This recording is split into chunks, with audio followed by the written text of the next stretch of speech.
Bollywood silver screen presenting the immaculate room. इस कहानी की शुरुआत में कपल को दिखाया जाता है जो कि एक रूम के अंदर होता है जो पूरी तरह से सफेद है। दरअसल ये दोनों के दोनों एक एक्सपेरिमेंट का हिस्सा हैं। इन दोनों को यहाँ पर अगले 50 दिनों तक रहना होगा और अगर ये ऐसा कर लेते हैं तो इन्हें इनाम के तौर पर एक अच्छी खासी रकम दी जाएगी। ये दोनों के दोनों इस कमरे में बहुत खुश होते हैं। केट अपने हस्बैंड से कहती है कि जब मुझे इनाम की रकम मिलेगी तो मैं अपने सारे सपनों को पूरा करूंगी। केट का हस्बैंड कहता है कि मैं भी कुछ ऐसा ही करने वाला हूँ। इस रूम में इनकी सुविधा के लिए मनोरंजन के लिए कोई भी साधन नहीं है, सिर्फ सोने के लिए एक बेड होता है। साथ ही यहाँ पर एक स्क्रीन होती है जिसमें टाइप करके कुछ भी खाने के लिए मंगा सकते हैं। साथ ही इसमें रूल्स भी लिखे होते हैं। यहाँ पर एक रेड कलर का बटन भी है जिसको दबाने का मतलब ये होगा कि ये गिव अप कर चुके हैं, यानी कि हार मान चुके हैं। यहाँ एक स्पीकर भी होता है जिससे बिग बॉस की आवाज की तरह इन्हें कभी कभी कमांड दी जाती है। केट और उसके हस्बैंड का पहला दिन पहली रात यहाँ पर बहुत अच्छे से गुजरती है।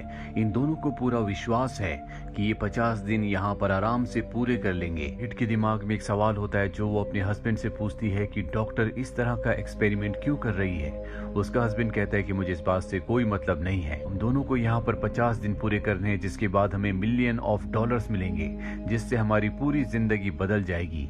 केट यहाँ पर बैलेंस लाइफ जीने की कोशिश कर रही होती है। वो योगा करती है और हर काम को टाइम पर करती है, जबकि उसका हस्बैंड ज्यादातर घड़ी को ही देखता रहता है जो कि रिवर्स काउंट में चल रही होती है, यानी कि जब इनके दिन पूरे हो जाएंगे तो घड़ी से इन्हें पता चल जाएगा। साथ ही वो यहाँ पर अपने दिमाग में अजीब अजीब सी चीजों को सोच रहा होता है, जैसे इस कमरे का, इस पूरे घर का रंग पूरी तरह से सफेद क्यों है। केट उसे समझाने की कोशिश करती है कि तुम्हें इन सब चीजों के बारे में नहीं सोचना चाहिए बल्कि तुम्हें रूटीन में रहना चाहिए, और वो केट की बातों पर ध्यान नहीं देता। दरअसल वो रात को लेट सोता है, इसीलिए उसकी नींद भी पूरी नहीं हो रही होती, जिस वजह से उसका मन धीरे धीरे उदास होना शुरू हो जाता है। केट उसे समझाती और कहती है कि तुम्हें अपनी रूटीन को बदलना होगा। वो उसे रनिंग करने के लिए कहती है। वो उसके कहने पर रनिंग करता है, जिसके बाद ये दोनों डांस करते हैं, बच्चों की तरह खेलते हैं। अब अगले दिन दिखाया जाता है जहाँ पर केट के हस्बैंड को पहली बार उन दोनों के अलावा एक और जिंदा चीज इस कमरे में दिखती है जो कि एक कीड़ा होता है। वो उससे बातें करना शुरू कर देता है। साथ ही वो उसे पीने के लिए दूध भी देना चाहता है क्योंकि उसे पता है कि यहाँ पर खाने के लिए कुछ भी नहीं है। तभी कमरे में आवाज आती है और उसे बताया जाता है कि रूल्स के खिलाफ है, यहाँ पर खाने पीने का सामान सिर्फ तुम दोनों के लिए है, तुम ऐसा नहीं कर सकते। अब वो कहता है कि अगर मैं ऐसा नहीं कर सकता तो मैं लाल बटन दबा रहा हूँ और ये हम दोनों के लिए नहीं होगा बल्कि इस कीड़े के लिए होगा क्योंकि ये यहाँ पर भूख से मर जाएगा। केट उसे समझाने की कोशिश करती है कि तुम्हें ऐसा नहीं करना चाहिए, वो आवाज बार बार हमें रोकने के लिए नहीं आएगी और अगर हमने लाल बटन दबाया तो हम इस गेम को हार जाएंगे। केट का हस्बैंड कीड़े को नीचे रखकर उसे समझाने की कोशिश कर रहा होता है कि हम दोनों के लिए मैं बटन नहीं दबा रहा बल्कि इस कीड़े के लिए दबा रहा हूँ। केट कहती है कि ऐसा मत करना। ये कहकर वो जाने लगती है और तभी गलती से उसका पैर कीड़े के ऊपर आ जाता है जिससे कीड़े की मौत हो जाती है।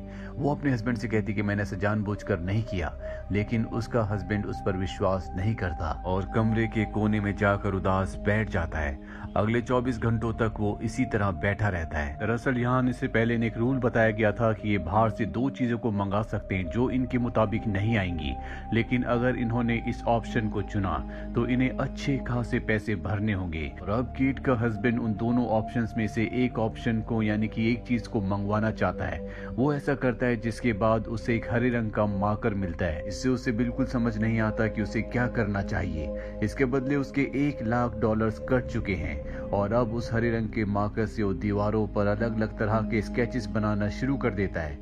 केट कहती है कि तुम मेरा स्केच बनाओ और वो उसका स्केच बनाना शुरू करता है, लेकिन केट जल्दी बोर हो जाती है और उठकर उस जगह से चली जाती है। पर केट का हस्बैंड तब तक स्केचेस यानी कि दीवारों पर चित्र बनाता रहता है जब तक उसका मार्कर पूरी तरह से खत्म नहीं हो जाता। कुछ देर बाद केट अपने हस्बैंड के पास जाती है और कहती है कि कभी कभी शायद मेरा बर्ताव अच्छा नहीं होता, इसके लिए मुझे माफ कर दो।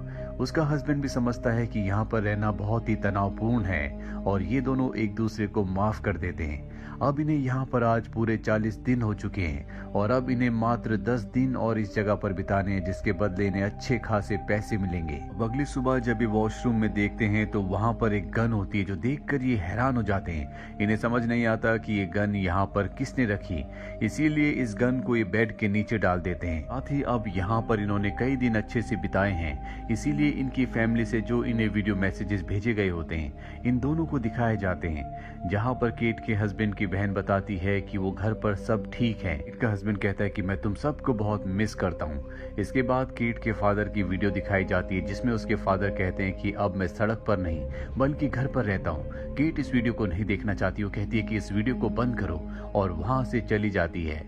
रात को दोनों के दोनों सो जाते हैं। सुबह केट का हस्बैंड तो उठ जाता है पर केट नहीं उठती क्योंकि उसने बहुत ज्यादा टेंशन ली होती है। इस वजह से वो दिमागी तौर पर डिप्रेस हो चुकी है। केट अगली सुबह अपने हस्बैंड को बताती है कि मैं अपने पिता से कभी बात नहीं करना चाहती, उन्हें कभी नहीं देखना चाहती क्योंकि वो बहुत ज्यादा शराब पीते थे। उन्होंने कभी मेरे स्कूल की कॉलेज की फीस नहीं भरी और एक यही कारण था कि मैंने कभी तुम्हें उनके बारे में नहीं बताया। केट का हस्बैंड इस बात पर ज्यादा रिएक्ट नहीं करता और उसका दिल बहलाने की, उसे खुश करने की काफी कोशिश करता है, लेकिन केट को इस बात से कोई फर्क नहीं पड़ता।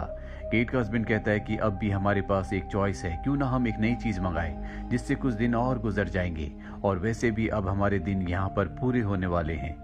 केट कहती कि ऐसा मत करना, पहले भी तुम पैसे बर्बाद कर चुके हो और मैं नहीं चाहती कि हम और भी पैसे बर्बाद करें। ये सुनकर केट का हस्बैंड उदास हो जाता है पर कुछ देर बाद केट उसके पास जाती है और कहती है कि तुम दूसरे ऑप्शन को इस्तेमाल कर सकते हो। अब वो दूसरा ऑप्शन भी क्लिक कर देता है, जिसके बाद दरवाजा खुलता है और वहां पर एक लड़की आती है जो कि बहुत ही सुंदर होती है। उसने कपड़े नहीं पहने होते। केट का हस्बैंड कहता है कि तुम यहाँ पर क्या कर रही हो। वो कहती है कि मुझे नहीं पता, मुझे यहाँ पर तुम्हारे साथ मात्र 24 घंटे बिताने हैं जिसके बदले मुझे अच्छे खासे पैसे मिले हैं। केट अपने हस्बैंड से कहती है कि तुम इसे अपनी टी शर्ट दे दो, जिसके बाद केट का हस्बैंड उसे अपनी टी शर्ट दे देता है। यहाँ पर वो लड़की जब केट के हस्बैंड की दीवार पर चित्र देखती है तो उसकी तारीफ करती है, जो सुनकर केट को बिल्कुल अच्छा नहीं लगता।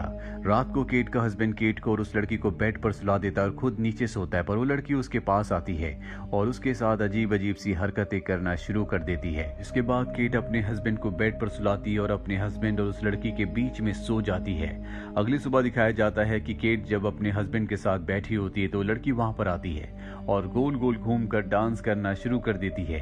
केट भी ऐसे ही करती है, जिससे केट के हस्बैंड को बहुत अच्छा लगता है और वो अपने ख्यालों की दुनिया में खो जाता है, जहां पर उसे हर तरफ सफेद की जगह काला रंग दिखना शुरू हो जाता है। उसे लगता है कि वो पानी में डूब रहा है और तभी वो अपने छोटे भाई के बचपन का रूप देखता है जो उसके साथ पानी में डूबना शुरू हो जाता है। इस बात से वो पूरी तरह से घबरा जाता है और वो अपना आपा खो देता है। केट और वो लड़की उसके पास आती है। केट अपने हस्बैंड को होश में लाती है, लेकिन अब भी वो बहुत ज्यादा डरा हुआ होता है। केट अपने हस्बैंड को सुला देती है, जिसके बाद केट उस लड़की से बातें करती है।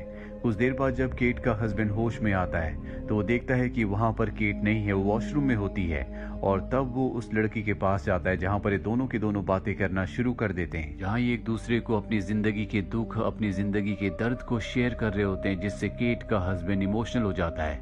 वो लड़की उसे संभालने के लिए, उसे कंसोल करने के लिए उसका हाथ पकड़ लेती है और तभी केट वहां पर आ जाती है, जो इन दोनों को एक दूसरे का हाथ पकड़े हुए देख लेती है। केट को पहले भी इस लड़की से परेशानी थी और ये देखने के बाद उसका गुस्सा और भी बढ़ जाता है। इसके बाद इन दोनों के बीच में आर्ग्यूमेंट्स होना शुरू हो जाते हैं। केट का हस्बैंड माइक इन दोनों को चुप रहने के लिए कहता है।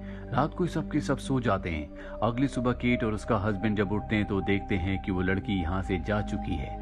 जाने से पहले उसने माइक के लिए दीवार पर एक मैसेज लिखा होता है कि आज से पहले कभी किसी ने मुझसे इतना प्यार नहीं किया जितना प्यार तुमने किया। देखकर केट को बहुत गुस्सा आता है। वो अपने हस्बैंड से कहती है कि तुम हमेशा मुझे धोखा दे रहे थे, तुम कभी मुझसे प्यार नहीं करते थे। उसका हस्बैंड कहता है कि ये सब कुछ जानबूझकर किया गया है, ये शायद इस गेम का एक रूल है कि वो हम दोनों को आपस में लड़वाना चाहते हैं। पर केट उसकी बात नहीं मानती और उसे धक्का देती है, जिससे वो टकरा कर गिर जाता है। केट के हस्बैंड को बहुत गुस्सा आता है। वो कहता है कि मैंने तुम्हें कभी धोखा नहीं दिया, उस वक्त भी नहीं जब तुम कुछ दिनों के लिए शहर में नहीं थी। मैंने अपने दोस्तों को छोड़ दिया ताकि मैं तुम्हें टाइम दे सकूं, मैंने अपनी पढ़ाई छोड़ दी ताकि मैं पैसे कमा सकूं, और इतना सब करने के बाद आज तुम मुझ पर शक कर रही हो। केट को एहसास होता है कि उसने गलत किया। वो अपने हस्बैंड से माफी मांगती है, लेकिन तभी वो नीचे गिर जाता है। कहता है कि मेरी तबीयत खराब हो रही है, मुझे डॉक्टर की जरूरत है, लेकिन वो रेड बटन नहीं दबा सकती। अगर उसने ऐसा किया तो ये दोनों गेम से बाहर हो जाएंगे, इस गेम को हार जाएंगे। केट अपने हस्बैंड को पीने के लिए दूध देती है और उसे बताती बताती है कि इस कमरे में, इस पूरे घर में मेडिकल की कोई भी फैसिलिटी नहीं है। केट का हस्बैंड कहता है कि क्या होता अगर मुझे और ज्यादा चोट लग जाती, शायद तो मुझे मरने के लिए छोड़ देती। मुझे ऐसा पैसा नहीं चाहिए और अब मैं इस कमरे में एक पल भी नहीं रुकूंगा। वो खड़ा होकर रेड बटन दबाने के लिए जाने लगता है, पर तभी केट गन उठा लेती है और उसे गन पॉइंट पर ले लेती है। वो अपने हस्बैंड से कहती है कि अगर तुम बाहर गए तो मैं तुम्हें गोली मार दूंगी, लेकिन उसका हस्बैंड उसकी बात नहीं मानता। वो रेड बटन दबा देता और यहाँ से बाहर चला जाता है, जिसके बाद केट इस कमरे में अब अकेली रह चुकी है। अगली सुबह जब वो उठती है तो उसे यहाँ पर बिल्कुल अच्छा नहीं लग रहा होता। उसे पूरा का पूरा एक कमरा काटने को आ रहा होता है। वो अपने हस्बैंड के स्केचेस को दीवार पर देखती है, जिससे वो उसे याद करना शुरू कर देती है और उसे अपनी गलती का एहसास है।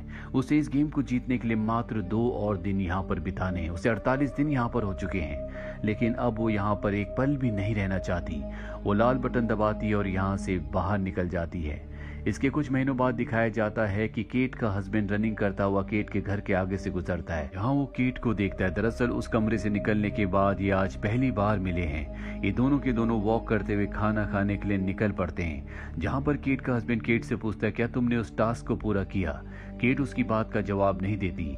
वो बस यही कहती है कि मैंने तुम्हारे साथ वहां पर अच्छा बर्ताव नहीं किया था, इसके लिए मैं तुमसे माफी चाहती हूँ। दरअसल इतने दिन उस घर में रहने के बाद इन दोनों को समझ में आ गया कि पैसा, लालच इन दोनों की जिंदगी में कभी खुशियां नहीं ला सकता। इन दोनों का प्यार और एक दूसरे के लिए जो विश्वास है वही इन्हें खुश रख सकता है, और अब ये अपनी जिंदगी को एक बार फिर से शुरू करना चाहते हैं। इसके बाद हमें उस कमरे के बाहर एक बोर्ड दिखाया जाता है, जहाँ पर इन दोनों ने कई दिन बिताए थे। वो रूम ऐसे शख्स ने बनाया था जिसे कोई नहीं जानता, यानी कि वो एक अज्ञात इंसान है जो पैसों का लालच देकर लोगों को, कपल को इस रूम के अंदर भेजता था, ताकि अकेलेपन में उनके अंदर का जो असली इंसान है वो बाहर आ जाए, वो एक दूसरे को समझे, जिंदगी को समझे।